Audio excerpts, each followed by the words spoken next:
윤동주 연구 시의 주제를 중심으로 8번째 양승령 참회록은 윤동주의 자기 상황을 고백한 자전적 의미의 시이다. 이 시에서 거울을 통하여 들여다보이는 자기 자신을 제 의식으로 발전시켜 자아 성찰을 한층 더 심화시키고 있다. 문학의 행위가 인간의 사상과 감정을 표현하는 것이며 그중 고도의 깊은 내면의 표현이 시라는 것을 생각하면 우리는 그 시에서 시인의 사상이나 감정뿐 아니라 내적 사색의 발현까지도 발견할 수 있을 것이다. 이런 경우 시는 그 시인의 실존적 거울일 수도 있다. 자아 성찰의 깊이로 향하는 의식을 나르시스 의식 혹은 거울, 이미지라고 부르기도 한다. 거울의 속성은 대상의 반영이며 보고 싶은 욕망에 의해 만들어진 것이다. 그러므로 거울은 자기 내면 세계와 동일한 것이다. 파란 녹이 낀 구리 거울 속에 내 얼굴이 남아있는 것은 어느 왕조의 유물이기에 이다지도 욕될까. 내일이나 모레나 그 어느 즐거운 날에 나는 또 한 줄의 참회록을 써야 한다. 그때 그 젊은 나이에 왜 그런 부끄러운 고백을 했던가. 참회록에서 윤동주는 자아를 갈고 닦을 수 있는 자아의 거울에 비유하고 있다.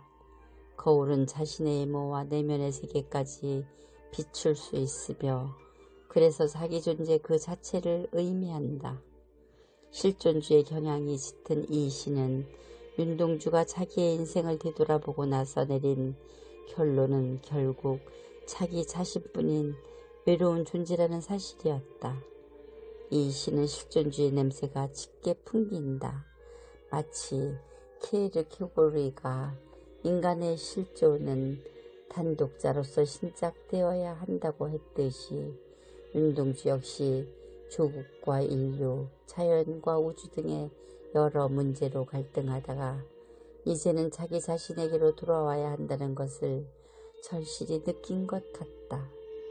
참회록에서 윤동주는 거울을 통한 자기의 응시와 거기서 비롯된 자기 비하, 소외의식 등의 착잡한 갈등을 보여주고 있다. 그리고 그는 그처럼 욕되고 부끄럽게 생각하는 자기 자신의 내면 의식은 인간 실존을 직시한 자만이 가질 수 있는 자랑스러운 부끄러움이요 소외의식으로 생각한다.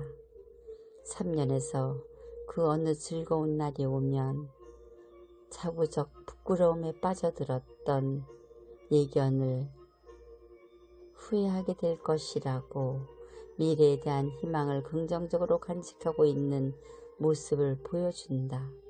이것은 그의 자아 성찰의 결과가 비관적인 것만은 아님을 뜻한다. 사연에서 거울을 닦는 것은 단순한 의식의 투영이 아니라 윤리적 자아의 성숙을 의미한다. 자아 성숙은 자아의 완성을 의미하는 것이며 현실 속에 직접 뛰어들어 자아의 실현 가능성을 획득하는 것을 의미한다. 그러나 윤동주에게는 그런 적극적인 행동력이 없었다. 마지막 연에서 시인은 자기 자신에 대하여 절망하고 실존적 고독의 극한 상황을 경험했음을 말하고 있다. 참회록에서 거울은 시인의 내면 세계까지 비추어주는 자기 존재 그 자체를 의미한다. 그것은 자기 반성을 의미하지만 현실적 행동을 띠지는 않았다. 오직 그의 내면의 필연성에 기인하는 실존적 윤리의식에서 나온 자아 성찰인 것이다. 암담한 현실과 시대적 고통을 직접 체험하여 그의 입각한 자아 성찰을 계속하여 시인의 자아와 시대가 만나는 것이 병원이다. 나무 그늘로 얼굴을 가리고 병원 뒷뜰에 누워 젊은 여자가 흰옷 아래로 하얀 다리를 드러내놓고 일광욕을 한다. 한나절이 기울도록 가슴을 앓는다는 이 여자를 찾아오는 이 나비 한 마리도 없다.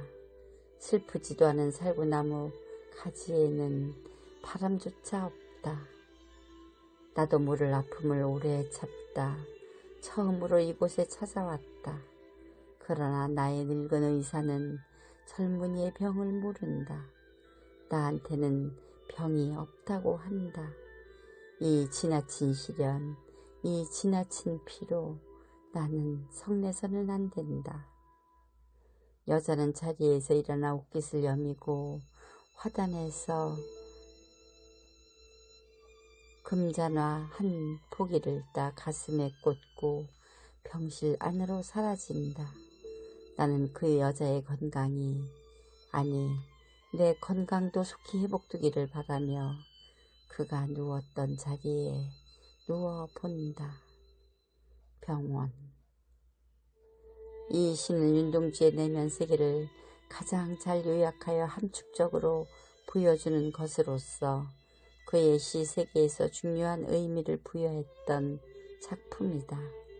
그가 연희전문학교를 졸업할 때 출간하려 했던 자선 시집의 이름을 병원으로 붙이려고 생각했었다고 하니 그만큼 중요하게 여기던 작품임을 알 수 있다.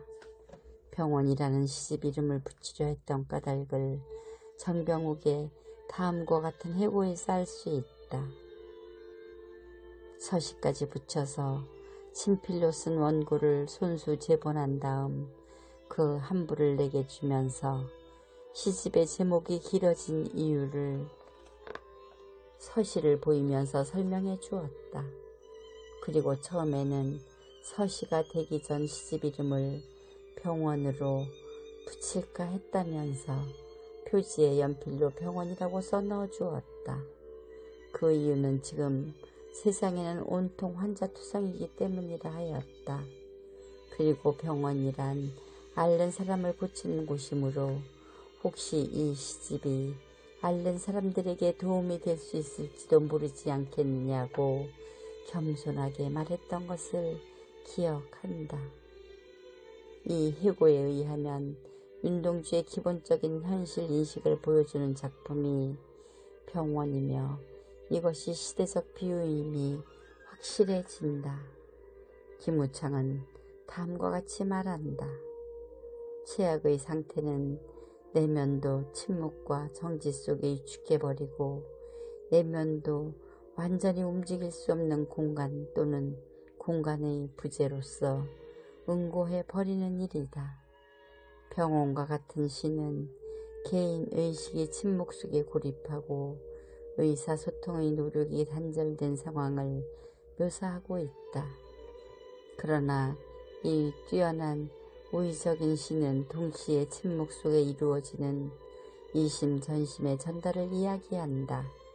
즉, 이 시의 화자는 자신의 병 속에 완전히 고립되어 있으면서 다른 환자의 똑같은 상황을 이해하고 있는 것으로 이야기되어 있는 것이다. 병원은 당시 우리 상황을 상징하고 흰옷 입은 병든 젊은 여자는 우리 민족을 의미한다. 그 환자에게는 나비와 바람조차도 찾아오지 않는다고 했는데 이는 나비와 바람은 순수 아름다움의 세계를 나타내는 심상으로 볼 때 그러한 순수 아름다움의 세계가 전혀 허락되지 않는 상황임을 뜻한다고 볼 수 있다. 이 연에서는 늙은 의사와 젊은이의 세계, 관의 대립과 갈등을 읽을 수 있다. 늙은 의사와의 의사소통이 불가능한 상황에서 젊은 여자와의 의사소통도 이루어지지 않는다. 그렇지만 여자의 건강도 자신의 건강도 속히 회복되기를 바라며 여자가 누웠던 자리에 누워본다. 이러한 행위는 스스로 민족의 고통을 자기 것으로 하겠다는 의지를 보여주는 것이다. 이 작품에서는 자기 자신의 실존적 본질을 파악하고자 몸부림치는 인간의 모습을 엿볼 수 있다. 자아 성찰의 지난한 노력이 평온의 속편이라고 할 수 있는 다음 시에도 잘 나타난다. 거미란 놈이 흉한 심보로 병원 뒤뜰 난간과 꽃밭 사이 사람 발이 잘 닿지 않는 곳에 그물을 쳐놓았다. 옥의 요양을 받는 젊은 사나이가 누워서 치어다보기 바르게 나비가 한 마리 꽃밭에 날아들다 그물에 걸리었다. 노란 날개를 파득거려도 나비는 자꾸 감기우기만 한다. 거미가 쏜살같이 가더니 끝없는 실을 뽑아 나비의 온몸을 감아버린다. 사나이는 긴 한숨을 쉬었다. 나이보단 무수한 고생 끝에 때를 잃고 병을 얻은 이 사나이를 위로할 말이 거미줄을 헝클어 버리는 것밖에 위로의 말이 없었다. 노고. 이 시는 병원과 마찬가지로 병원 뒤뜰에 꽃밭이라는 국한된 장소에 병원에서 여자가 누웠던 자리에 사나이가 누워있다. 여기에서 시인에게 제일 먼저 보이는 그물로 쳐놓은 거미줄은 의미심장하다. 그 거미줄에 나비가 걸려 퍼득거리는 처참한 모습에서 끝까지 잃지 않으려 했던 시인의 가느다란 희망마저 얼마나 위태로운 상태에 놓여 있는가를 알 수 있다. 이러한 나비의 운명을 시인은 자신의 운명에 대한 비유로 생각한다. 즉 민족의 병을 대신하기 위하여 고통의 현장에 자신을 눕힌 행위는 바로 거미줄 쳐진 곳으로 날아온 나비와 같다. 다시 말해서 시인은 자신의 행위가 민족에게 기쁨도 주지 못하고 보람도 없이 헛된 희생으로 끝날 것이라고 생각하는 것이다. 그러나 마지막 연에서 거미줄을 헝클어버리는 행동에는 아직도 희망이 단절되지 않고 있다는 것을 보여준다.